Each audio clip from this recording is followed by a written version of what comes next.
God is good all the time. 벌써 3월 1일입니다. 겨울이 지나고 봄이 오는 것 같습니다. 오늘 말씀은 우리가 믿음 안에서 상상력을 요구하는 말씀인 것 같습니다. 부활할 때 우리가 어떤 모습이 될지 상상을 해보고 이를 가능케 하시는 하나님의 능력과 하나님의 능력을 찬양하고 하나님께 경배드리는 오늘 시간이 되기를 간절하게 기도합니다. 오늘 말씀의 제목은 호련히 다 변화되리라입니다. 요절 말씀 한번 읽고 제가 기도하고 시작하겠습니다. 시작. 우리가 다 잠잠할 것이 아니요 마지막 나팔의 순식간에 호련히 다 변화되니 나팔 소리가 나매 죽은 자들이 썩지 않을 것으로 다시 살아나고 우리도 변하리라. 감사하신 아버지 하나님, 하나님께서 저에게 부활의 참 소망을 허락하신 것을 감사합니다. 아버지 하나님, 저희가 이 땅에서만 살 것이 아니라 이제 부활하여서 하나님 나라에서 영원히 살 것을 믿고 또 소망하고 간절히 기대합니다. 하나님께 이 시간 말씀을 통하여서 이 소망을 저에게 간절하게 심어주시고 또 마음으로 받아들일 수 있도록 도와주시기를 간절하게 기도합니다. 제가 부족한 자이나 하나님께서 제 입을 이제 주관하여 주시고 이 말씀을 온전하게 증거할 수 있도록 도와주십시오. 예수님으로 기도했습니다. 지난 강의에서 우리는 부활의 확실성에 대해서 배웠습니다. 부활은 의심할 여지가 없다는 것입니다. 그러면 우리가 부활했을 때 우리는 과연 어떤 모습일지 궁금합니다. 궁금하지 않습니까? 오늘 말씀이 이에 관한 내용입니다. 만약 부활한다면 여러분은 어떠한 모습으로 변화되기를 바라십니까? 거울만 보면 불만을 가지던 분들은 꿈에도 그리던 외모를, 또 적은 키와 몸매에 불만족했던 분들은 크고 균형 잡힌 몸매를, 물광을 내고 싶어도 안 되고 안 되는 검고 거친 피부에 지신 분들은 빛나고 부드러운 피부를, 머리카락이 의리 없이 떠나버려서 불만인 분들은 푸들처럼 풍성하고 굵은 숱을 가진 머리카락을, 그리고 병들고 연약한 신체를 가진 사람들은 병들지 않는 강한 체력을 소원할 것입니다. 시간의 흐름에 지배되지 않는 영원한 생명을 우리는 또 기대합니다. 내적으로 기쁨과 만족과 평안과 사랑, 기대와 소망이 가득한 삶을 기대할 것입니다. 우리의 바람의 상상력이 어찌되었든 믿는 자들이 확신할 수 있는 것은 하나님께서 우리의 모든 기회를 뛰어넘어 생각지도 못할 놀라운 부활의 세계를 준비하셨다는 것입니다. 이는 그분이 창조주시오, 만유의 주이시오, 기묘자이기 때문에 가능한 일입니다. 이 시간 성령께서 말씀을 통해서 부활의 소망을 더욱 허락해 주시기를 간절하게 기도합니다. 사도 바울이 1절부터 34절까지 확실한 부활의 증거를 내세웠습니다. 그런데 고린도 성도들 가운데는 그러한 일이 있을 수 없고 믿지 못하겠다고 반박하는 일이 있었습니다. 그들은 물었습니다. 죽은 자들이 어떻게 다시 살아나는데 그게 말이 돼? 좋아, 혹 살아난다 쳐. 그러면 어떤 몸을 오는데? 이들은 알고 싶어서 진지하게 질문을 하지 않았습니다. 그들은 이해도 안 되고 경험도 없고 믿지 못하기 때문에 부활을 조롱하는 투로 공격하고 있습니다. 이렇게 조롱하는 배경에는 당시 헬라인들은 영은 선하고 육은 악하다는 이원론적 사상이 일반적이었고 육신이 죽으면 영은 해방이 된다고 생각을 했기 때문입니다. 그런데 죽은 후 썩어진 육신으로 다시 살아난다는 것은 있을 수 없다고 생각한 것입니다. 무엇보다도 전혀 이해가 되지 않았습니다. 이런 현상이 당시만 그러는 것입니까? 아닙니다. 오늘날도 그때와 다를 바가 없습니다. 부활? 우리 죽은 조상이 어디 있는데 지금 저 땅 무덤에 썩어 있잖아. 이 사람들이 살아난다고? 한번 과학적으로 증명을 해봐. 눈으로 보여줘. 그들의 사고방식은 경험과 합리성의 기초를 두고 있습니다. 그렇지 않을 경우 근거가 없다고 조롱하고 무시합니다. 그들은 똑똑한 사람들이고 많은 지식을 소유한 지성인들기까지 합니다. 우리는 예수님과 사도계인들의 부활 논쟁을 잘 알고 있습니다. 그들은 성경을 누구보다도 많이 한다고 잘한다고 자부하고 있었습니다. 그런데도 그들은 부활은 믿지 않았습니다. 그들은 모세오경을 근거로 가상의 형사칠수의 이야기를 하면서 예수님을 시험하였습니다. 그런데 예수님의 답변이 무엇입니까? 너희는 성경도 모르고 하나님의 능력도 모른다. 부활 때 장가도 시집도 가지 않고 하늘에 있는 천사들과 같다. 아브라함의 하나님, 이삭의 하나님, 야곱의 하나님이라 칭한 것처럼 하나님은 죽은 자의 하나님이 아니요 살아있는 자의 하나님이시다. 이 말은 아브라함, 이삭, 야곱이 지금 살아있다는 것을 얘기하고 있습니다. 그들은 보고 들은 바가 없어서 믿지 못하였지만 예수님은 하나님의 아들로서 부활을 제정하신 분이 되십니다. 이분은 부활이요 생명이 되신 분이십니다. 예수님이 하나님도 알지 못하고 부활도 믿지 못하는 이들에게 이를 통해서 말씀하시고자 하는 핵심이 무엇이겠습니까? 너희는 나를 믿고 내 말을 들으라는 것입니다. 사도 바울은 부활을 조롱하는 자들 어떻게 부르고 있습니까? 어리석은 자, you are fool이라고 부르고 있습니다. 이는 사회적으로 멍청하고 IQ가 모자라고 그런 사람들을 의미하지 않습니다. 그들은 믿는 자들보다 훨씬 똑똑하고 학식도 많고 지도층의 사람일 수 있습니다. 그럼에도 그들이 하나님을 인정하지 않고 믿지 않을 때는 그들은 어리석은 자에 불과하다는 것입니다. 시편 14장 1절은 이렇게 말하고 있습니다. 어리석은 자는 그 마음에 이르기를 하나님이 없다 하도다. 그래서 그러면 어떻게 되겠습니까? 저희는 부패하고 소행이 가증하여서 선을 행하는 자가 하나도 없다. 우리는 하나님을 믿고 신뢰하고 인정해야 합니다. 그때 우리는 어리석음에서 벗어날 수 있고 그때 어리석에서 나오는 부패하고 가증한 일로부터 벗어날 수가 있습니다. 우리가 하나님을 인정할 때 하나님이 약속하신 부활의 믿음을 가질 수가 있습니다. 사도 바울은 조롱하는 그들에게 부활의 몸이 어떻게 될 것인가 설명하고 있습니다.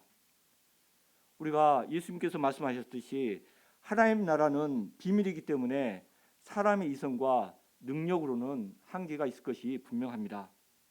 오직 계시될 때 알 수 있습니다. 그래서 예수님은 항상 하나님 나라를 말씀하실 때는 비유로 설명하였습니다.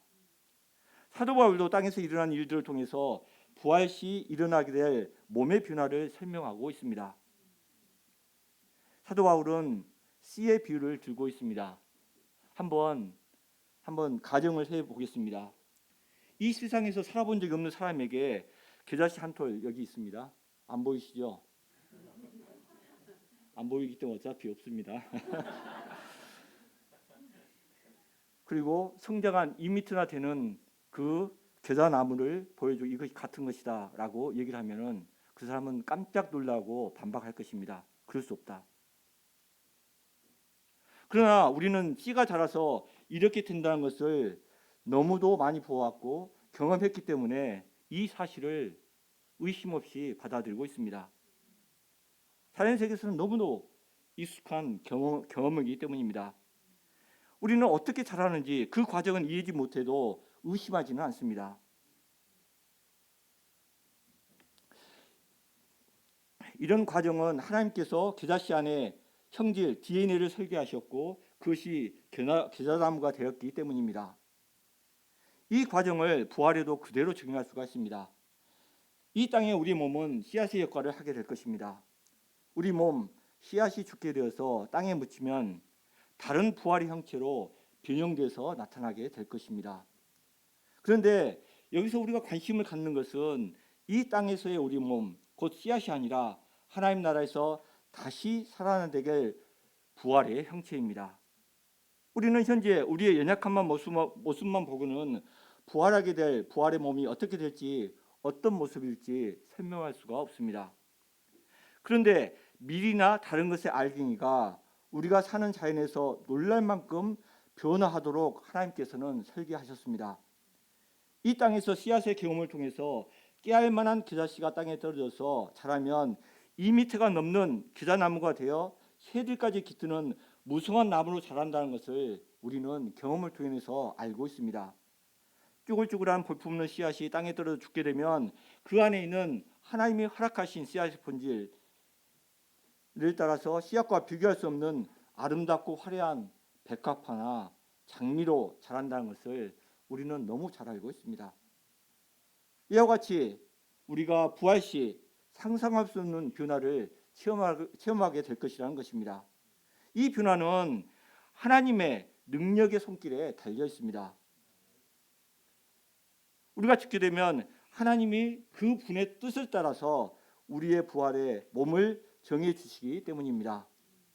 그렇기 때문에 이 땅에서 우리 몸에 대해서 불만인 사람들은 부활에 대해서 큰 소망을 가질 수가 있습니다. 하나님은 우리가 상상하고 기대하는 것보다 훨씬 더 아름답고 더 강하고 영광스럽게 부활의 몸을 허락하실 것이기 때문입니다. 이것을 우리는 이 땅에서 씨앗의 경험을 통해서 확신할 수가 있습니다. 어떤 신학자는 이렇게 얘기하고 있습니다. 내 옆에 있는 가난하고 볼품없어 보이고 병들고 연약해 보이는 사람들을 무시하지 말라. 그들이 하나님 품에서 영광스럽고 빛나는 신과 같은 존재로 변하게 될 것이기 때문이다. 당신이 그들을 무시했다면 그들이 변한 모습에 놀라서 얼마나 어리석음을 했는지 후회하게 될 것이다. 그들은 마치 작은 신들과 같아서 그들을 볼 때 경배하고 싶을 정도의 빛나는 존재로 변해 있을 것이다.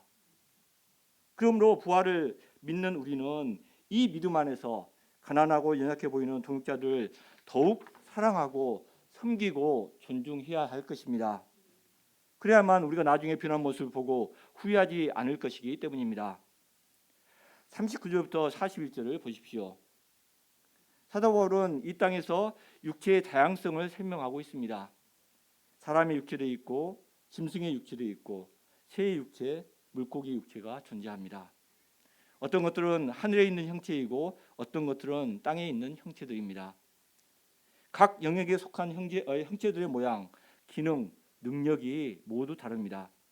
이들은 각기 다른 능력으로 다른 일을 수행합니다. 하늘에 있는 형체들은 날개를 가지고 있고 상대적으로 가볍고 날아다니는 능력이 있습니다. 폭풍 속에서 균형을 잃지 않고 중심을 잡으며 구름을 뚫고 태양을 향해 힘차게 솟아오르는 독수리의 모습을 보십시오. 각색 깃털로 멋을 낸 새들의 모습은 참으로 아름답고 영광스럽습니다. 반면에 땅에 있는 형체들은 하늘에 있는 육체와 다른 특징을 가지고 있습니다. 동물의 왕이라 부르는 호랑이는 힘이 세고 위험이 있습니다. 이들은 하늘의 형체와 달리 육중한 힘과 위험을 가지고 있어 하늘의 형체와 다른 영광을 가지고 있습니다. 이렇게 지구상의 생명체의 영광뿐만 아니라 우주에 있는 거대한 별들에 대해서 언급하면서 해와 달과 별과 별을 비교하면서 그들이 가지는 영광을 얘기하고 있습니다. 이는 천지 만물을 창조하신 하나님께서 각 육체들에게 그들의 고유의 영광을 허락하신 것입니다. 그들만이 가지는 특징과 그로 인한 영광이 다른 것과 비교할 수 없이 독특합니다. 천지를 창조하신 하나님은 각 육체들이 지상에서 생활할 수 있는 최적의 상태를 허락하신 것입니다. 우리는 그 육체들의 다양성에 놀라고 각 상황에 맞게 살아갈 수 있도록 창조하신 하나님의 능력에 감탄할 수밖에 없습니다.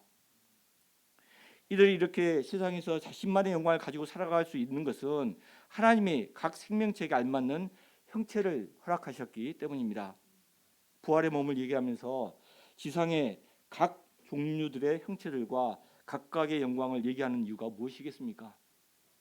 비유적으로 하나님께서 부활한 세계에서도 여러 부활체들이 각기 다양한 모습과 기능을 가지고 각각의 영광을 가지고 있을 것을 암시하고 있습니다.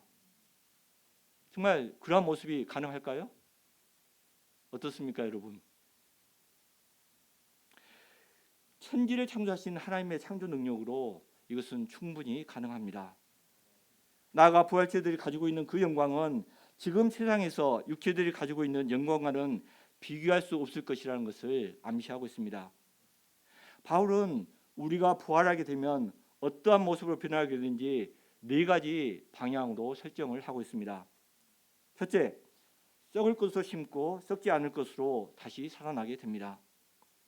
썩는다는 것은 사라지고 더러움을 남기는 것을 의미하고 있습니다. 파멸하고 멸망당하고 죽음을 당하고 악취를 풍깁니다. 허무하게 사라져 버립니다. 우리 인생이 그렇습니다. 우리 인생은 험난한 세상을 살면서 많은 고난과 고통을 당하며 살아가고 있습니다. 즐거운 날도 있지만 고민과 번민과 고통으로 얼마나 많은 날들을 어둡게 살아가고 있습니까? 고통과 비통함 세월이 주는 허무함을 이길 수 없고 그것이 주는 세력에 시달려 살다가 마지막은 썩고 죽습니다. 이러한 삶을 살게 된 근본 원인이 어디에 있습니까? 이는 바로 죄로 인해서 인간이 타락했기 때문입니다.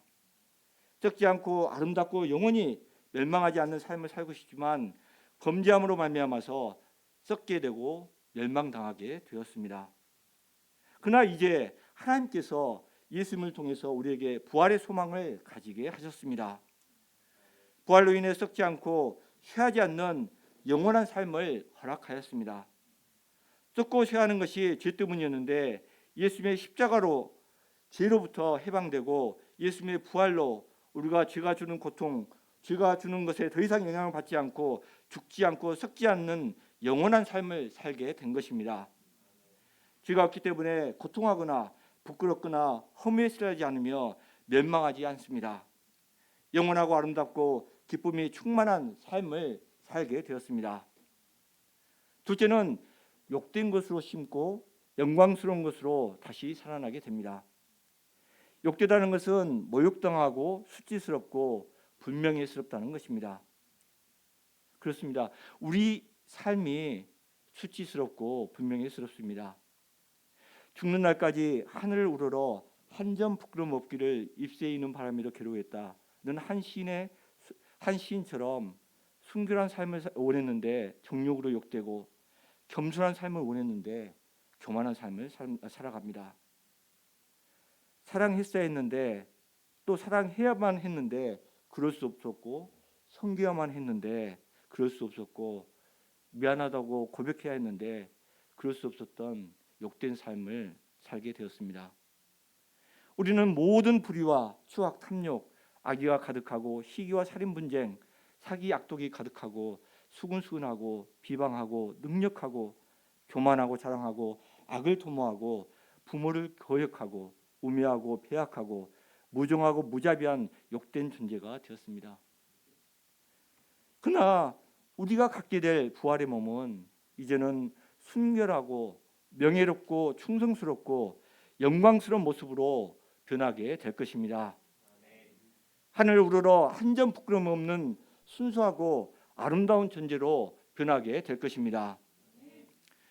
세 번째는 약한 것으로 심고 강한 것으로 다시 살아나게 됩니다. 약하다는 것은 깨지고 부서지고 패하기 쉽다는 말입니다. 이 땅에서 육체적, 정신적, 영적인 현재의 모습을 잘 보여주고 있습니다. 우리는 건강한 청년처럼 보이나 감기만 들어도 금방 드러눕습니다. 누구나 질병 하나쯤, 무좀 치질쯤은 가지고 있습니다. 나이가 들면 근육이 줄어들고 뼈가 약해져서 걷기도 힘듭니다. 피부는 탄력을 잃고 주름지고 거칠어집니다. 머리숱은 가늘어지다가 드문드문해지고 하얀 백발이 섭니다. 이빨은 흔들리고 임플란트를 해야 되고 눈은 앞에 신호등도 구분을 못할 때가 있습니다. 정신은 어떻습니까? 어려움을 당하면 공황이 와 숨을 쉬기도 힘듭니다. 벌벌 떨리고 두렵습니다. 사람들과 대화, 만나는 사람을 만나는 것도 두려울 때가 있습니다. 또 영적으로는 어떻습니까? 기도해야지, 믿음을 가져야지, 그런데 기도하다가 어느새 졸다가 자고 있습니다. 말씀을 묵상하자고 결심하지만 어느새 인터넷 쇼츠에 빠져 헤어나오지 못합니다. 우리의 이 땅의 삶이 이렇게 약하고 연약합니다. 그러나 우리의 부활체의 모습은 전혀 다르게 됩니다. 몸은 피곤하지 않습니다. 우리를 괴롭히는 질병이 사라지고 사망은 없습니다. 우리의 부활체는 별처럼 빛이 나고 우리의 정신은 맑은 하늘처럼 투명하고 하나님의 은사를 덧입어 감사와 기쁨과 은혜가 충만하고 찬양이 입을 떠나지 않을 것입니다. 우리가 이 땅에서 충만한 기쁨, 평화, 만족을 소망하지만 그럼에도 마른 웅덩이에서 기르는 물처럼 조금씩밖에 맛보지 못할 때가 얼마나 많이 있습니까? 그러나 우리가 부활해서는 항상 성령이 충만하고 지금까지 맛보지 못한 평안과 기쁨으로 마음이 항상 충만해 있을 것입니다.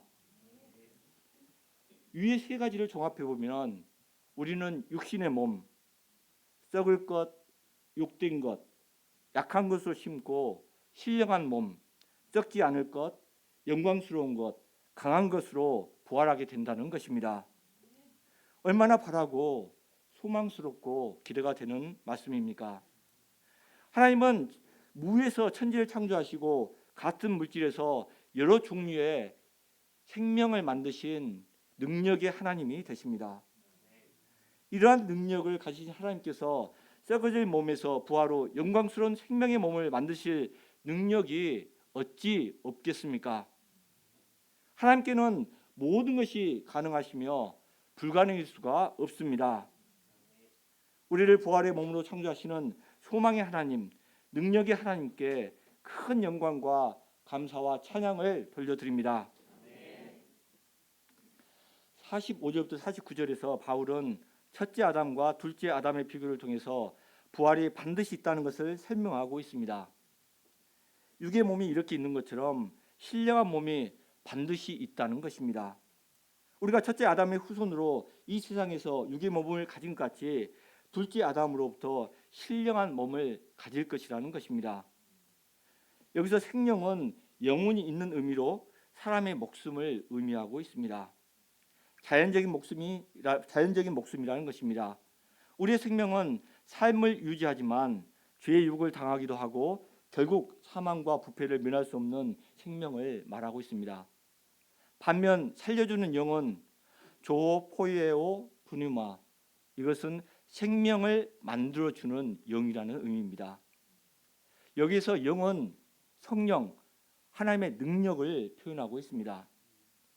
하나님이 아담의 코에 바람을 불어 생명을 주었듯이 하나님이 푸뉴마, 곧 성령을 불어넣어 새로운 부활 생명을 얻게 된다는 것입니다. 둘째 아담이 보통 사람이 아닙니다. 그가 누구이십니까? 그는 부활이요 생명 되신 주님이 되십니다. 하늘에서 내려와 영생을 주실 수 있는 분이 되십니다.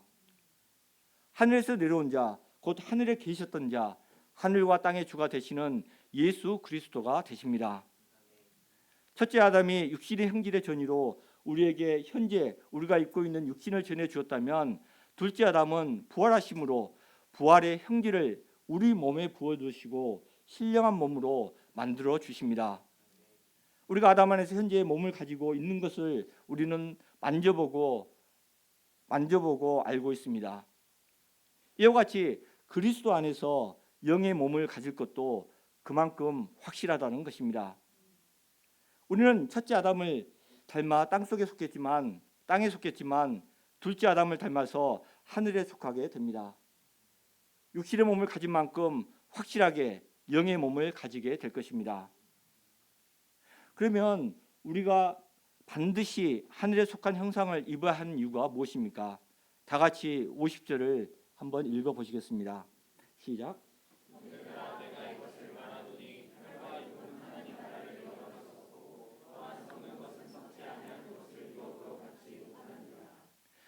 이 땅에 우리의 몸은 흙으로 만들어져 썩어지고 부패하기 쉬운 구조로 되어 있습니다. 이러한 상태로는 영원히 유지할 수가 없습니다. 반면 하나님 나라는 영원하고 썩지 않고 부패하지 않습니다. 베드로는 썩지 않고 더럽지 않고 쇠하지 아니하는 유업이라고 하였습니다. 그런데 이러한 썩을 것이 썩지 않는 하나님 나라를 유업으로 받는다는 것은 모순이 됩니다. 그러므로 우리가 하나님 나라를 유업받기 위해서는 반드시 하나님 나라에 부합되는 몸으로 반드시 변화되어야 합니다. 새로운 물질로, 새로운 형상으로 반드시 변화되어야 합니다. 믿는 자들은 결국 지금은 썩어지는 혈과 육이지만 그때는 썩지 않고 영광스럽고 신령한 몸이 되어 하나님의 영원한 하나님 나라에 딱 맞는 몸으로 변화될 것입니다. 그래야만이 우리가 영원히 그 나라에서 살게 됩니다. 그러면 우리가 그렇게 변화되는데 우리에게 가장 떠오르는 질문이 하나 생겨납니다. 도대체 언제 이러한 부활이 일어나게 됩니까? 우리는 이 땅을 살면서 고통과 고난을 많이 겪습니다. 세월의 흐름 속에 허무하고 병든 인생의 모습을 체험하기도 합니다. 늙어가면서 연약해지고 더 이상 이 세상을 살아갈 만한 가치를 느끼지 못할 때도 있습니다. 지금도 전쟁으로 고통당하면서 전쟁의 폭격 속에서 거하는 성도들이 있습니다. 많은 핍박과 조롱을 받으면서 이방 땅에서 성도님들은 이방인의 삶을 살고 있습니다. 건강 문제로 심한 통증으로 삶이 버거울 때도 있습니다. 여러 가지 삶의 어려운 문제로 스트레스가 쌓여서 머리가 듬성듬성 빠지고 허다한 날 잠을 이루지 못하고 이빨이 흔들려 빠질 정도로의 고통을 느낄 때도 있습니다. 우리는 이렇게 허다한 날들을 참고 견디고 쭈글쭈글한 씨앗처럼 볼품이 없어지고 혐오스러워지는 느낌, 사도 바울의 말을 빌리면 만물의 찌꺼기처럼 느껴질 때도 있습니다. 모든 이 땅의 소망이 사라질 때 우리의 참된 소망, 부활의 약속이 간절하고 진지하게 우리에게로 현실로 조심스럽게 다가옵니다. 주님, 정말 이 땅의 삶이 너무 진저리가 납니다. 언제 당신의 나라가 언제 오겠습니까? 이 간절한 소망의 질문은 하나님 나라를 소망하는 모든 신실한 신자들의 간절한 질문이었습니다. 많은 고난으로 점철된 손용환 목사님이 예수님의 재림의 때를 기다리면서 눈물로 쓴 시가 우리의 마음을 울립니다. 제가 한번 읽어보겠습니다. 낮이나 밤이나 눈물 머금고 내 주님 모시기만 고대합니다. 가실 때 다시 오시마 하신 예수님, 오 주님 언제나 오시렵니까? 고죽하고 쓸쓸한 빈 들판에도 희미한 등불만 밝혀놓고 오실 줄만 고대하고 기다리오니 주님 언제 오시렵니까? 먼 하늘 이상한 구름만 떠도 행여나 내 주님 오시는가 해 머리를 들고 멀리 멀리 바라보는 마음, 주님 언제 오시렵니까? 내 주님 자비한 손을 붙잡고 멸관을 벗어들고 찬송을 부르면 주님 계신 그곳에 가고 싶습니다. 주님 언제 오시렵니까? 신부되는 교회가 흰옷을 입고 기름 준비를 다 해놓고 기다리오니 도둑같이 오심하고 하신 예수님, 주님 언제 오시렵니까? 하나님께서 우리에게 일정한 때를 정해 주셨으면 얼마나 좋았겠습니까? 그 때를 알았으면 얼마나 좋았겠습니까? 그러나 예수님도 그날과 그때는 나도 모르고 하나님 아버지만 아신다고 하였습니다. 이는 인류 역사상 가장 큰 비밀에 속한 것이고 오직 하나님 아버지의 경륜에 속한 문제입니다. 그렇지만 사도 바울은 그때의 상황에서 어떻게 변화가 될지 한 가지 비밀을 우리에게 가르쳐주고 있습니다. 이는 사도 바울이 받은 계시에 속합니다. 다 같이 51절, 53절을 읽어보시겠습니다. 51절, 53절입니다. 시작.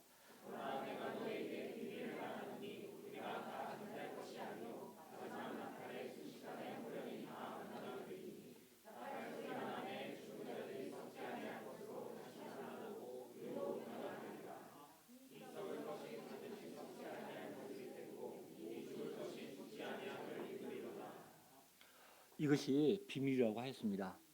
어떻게 비밀처럼 느껴지십니까? 이 비밀의 정체는 우리가 잠잘 것이 아니라는 것입니다. 마지막에 나팔 소리가 있을 것이라는 것입니다. 순식간에 후련히 반드시 변화될 것이라는 것입니다. 나팔 소리가 날 때 죽은 자들이 순식간에 썩지 않을 몸으로 다시 살아나게 된다는 것입니다. 호련이라는 말은 뜻하지 않게 갑자기란 뜻입니다. 나의 뜻이 아니라 하나님의 뜻대로 변하게 된다는 것입니다. 하나님께서 주권적으로 우리에게 부활의 몸을 부여하신다는 것입니다. 그리고 53절에는 반드시라는 단어를 썼습니다. 이는 필연적으로 하나님이 반드시 그렇게 하실 것이라는 것을 확신을 하고 있습니다. 부활은 우리의 생각이 아니라 하나님께서 정해놓으신 확실한 것입니다. 그러면 이때 어떤 말씀이 이루어지게 되는 것입니까? 다시 54절을 한번 읽어보시겠습니다. 시작.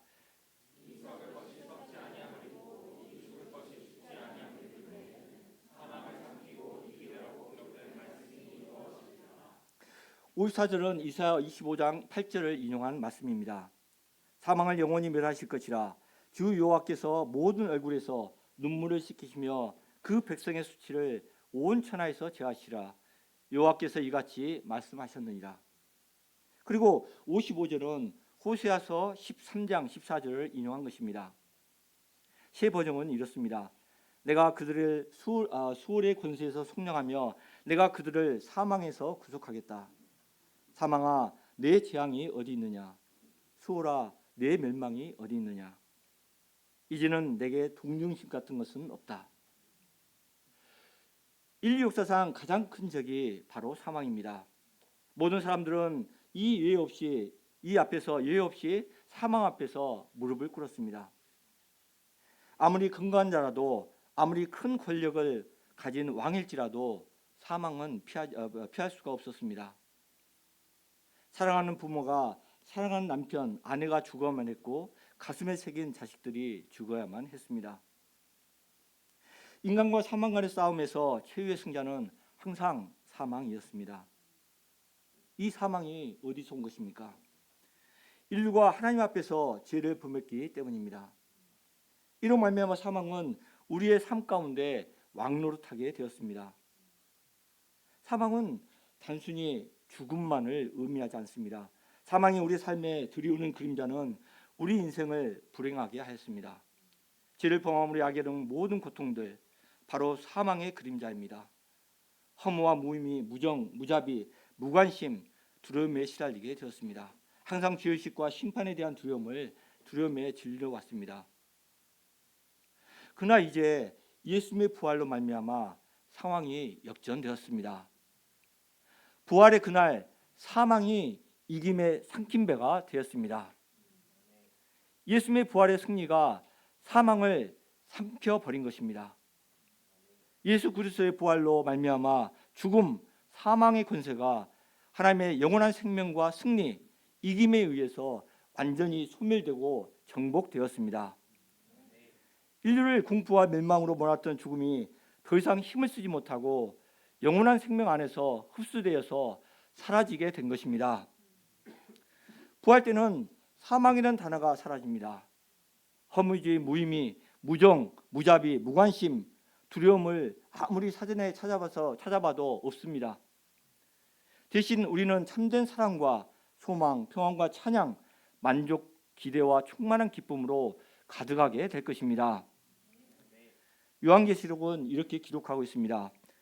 모든 눈물을 그 눈에서 닦아주시니 다시는 사망이 없고 애통하는 것이나 곡하는 것이나 아픈 것이 다시 있지 아니할 것이니 처음 것들이 다 지나갔습니다.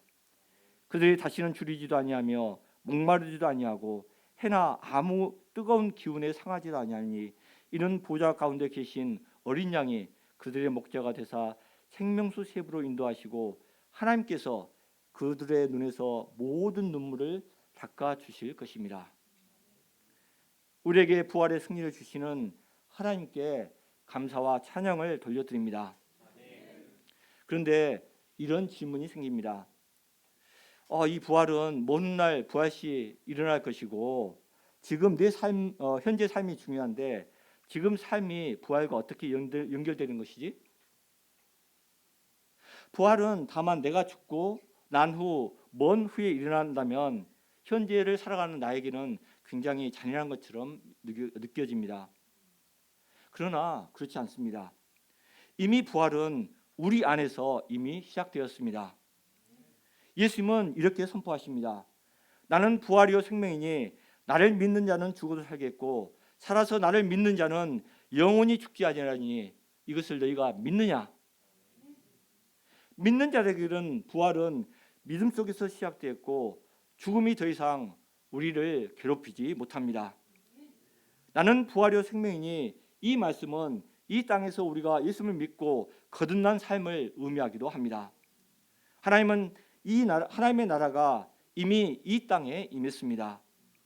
예수님이 내가 부활이요 생명이니 하는 말씀은 내가 다시 와서 죽은 너희 영혼을 다시 살려주마 그 뜻이 아닌 너희가 이 땅에서 내 말을 믿고 그대로 따라 살면 그게 바로 부활이라는 의미가 됩니다. 그러나 완전한 구속은 이루어지지 않았습니다. 그럼에도 우리는 죽음이 주는 세력을 성령으로 이기고 영생으로 이어진 시간 속에서 살게 되었습니다. 우리는 믿음으로 부활 속에 살고 있고 완전한 부활이 이루어질 때 우리는 호련히 반드시 변하게 될 것입니다.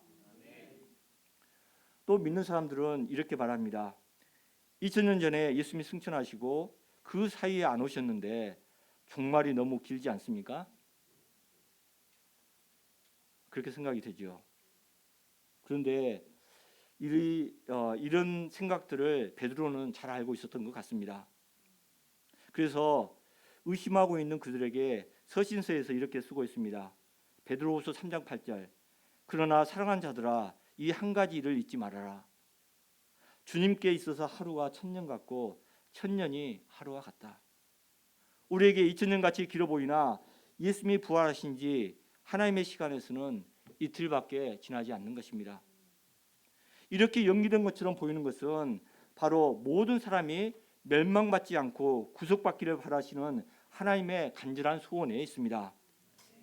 믿는 자들이 어찌든지 복음을 땅끝까지 전하여 악인 하나라도 멸망치 않고 구원받기를 원하시는 간절한 하나님의 소원에 있습니다.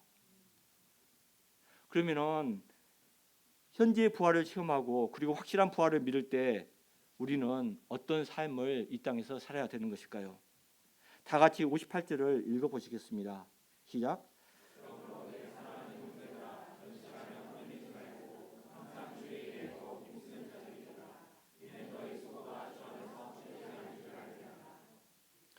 우리가 생각을 해보면은 우리는 마치 이 땅에서 영원히 살 것처럼 착각하고 살 때가 되게 많습니다.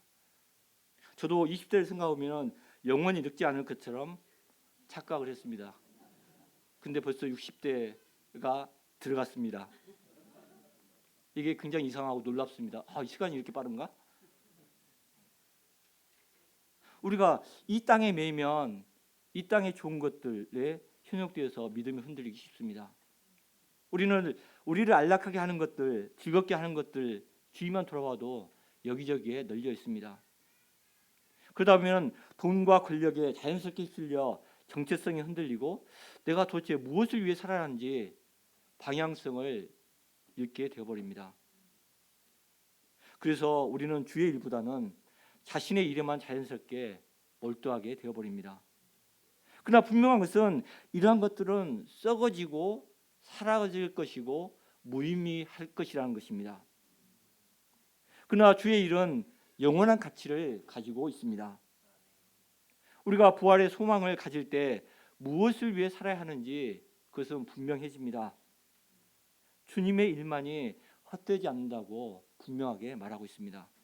이것만이 우리가 부활 후 확실한 가치를 가지기 때문입니다. 제가 부활의 믿음을 가지고 흔들리지 말고 항상 주의 일에 더욱 힘쓰는 자들 되기를 간절하게 기도합니다. 사람들은 시간의 흐름에 깜짝깜짝 놀랍니다. 저도 놀랐습니다. 이렇게 빨리 지나가는구나. 그러나 이 과정에서 가장 감사한 것은 바로 제가 예수님을 믿고 생명을 얻게 되고 부활의 소망을 가지게 된다는 것입니다. 젊을 때는 먼 훗날로 생각되었던 들어 마음에 와닿지 않았지만 시간이 흐르다 보니 점점 현실로 다가오게 됩니다. 병원에서 죽은 사람을 많이 볼수록 나의 죽음도 그리 멀지 않았다는 것을 마음에 새기고 준비해야 된다는 것을 다짐하게 됩니다. 그러면서도 반면 후회되는 것은 제가 이 믿음 안에서 굳게 서서 흔들리지 않고 주의 일에 항상 힘을 썼는가 하는 질문을 던질 때입니다. 그렇지 못한 자신을 발견하기 때문입니다. 헛되지 않는 일에 힘써야 한다는 것을 다시 새기고 이 일이 주의 일이라는 것을 다시 한번 마음에 새기게 됩니다. 이것이 나에게 힘을 주고 능력을 준다는 것을 고백합니다. 주님께서 제게 맡겨주신 일들을 마음을 들여 충성되게 감당한 자가 되기를 간절하게 기도합니다. 그래서 마지막 날에 부활의 몸을 입고 충성된 종으로 인정을 받는 그 기쁨을, 그 영광을 누릴 수 있기를 기도합니다. 결론입니다. 우리는 부활에 대해서 더 많은 생각을 해야 합니다.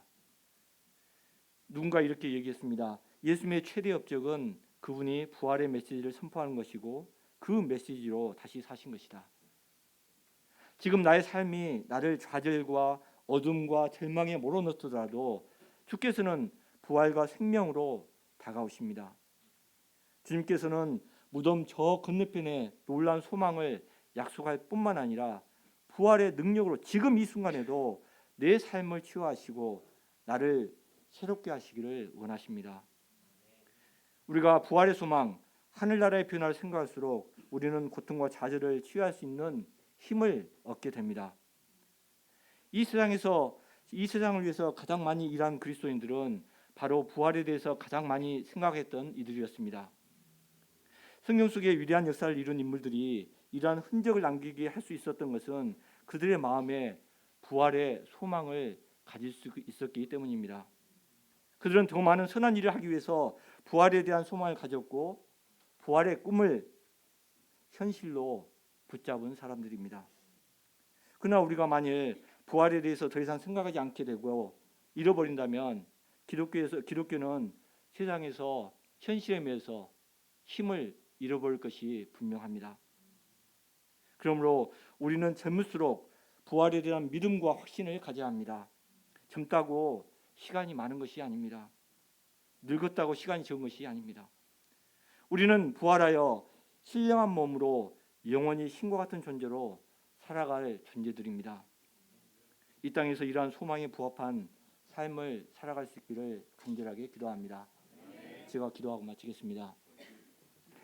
감사하신 아버지 하나님, 제가 죄로 말미암아서 이 땅에 매여서 허무한 것에 힘쓰다가 이제 죽음을 맞이할 허무한 존재였지만 하나님께서 예수님을 통하여서 부활의 산 소망과 꿈을 허락하신 것을 감사합니다. 이것이 얼마나 귀하고 아름답고 바람직하고 큰 소망이 되는지 감사하고 고백하게 됩니다. 아버지 하나님, 제가 정말 이 소망을 굳게 붙들고 그래서 이 땅에서 더욱더 하나님의 일에 열심을 부리는 자들이 되게 저희를 축복하여 주시기를 간절하게 기도합니다. 저희 하나님 이불을 축복하여 주십시오. 감사합니다. 예수님으로 기도했습니다.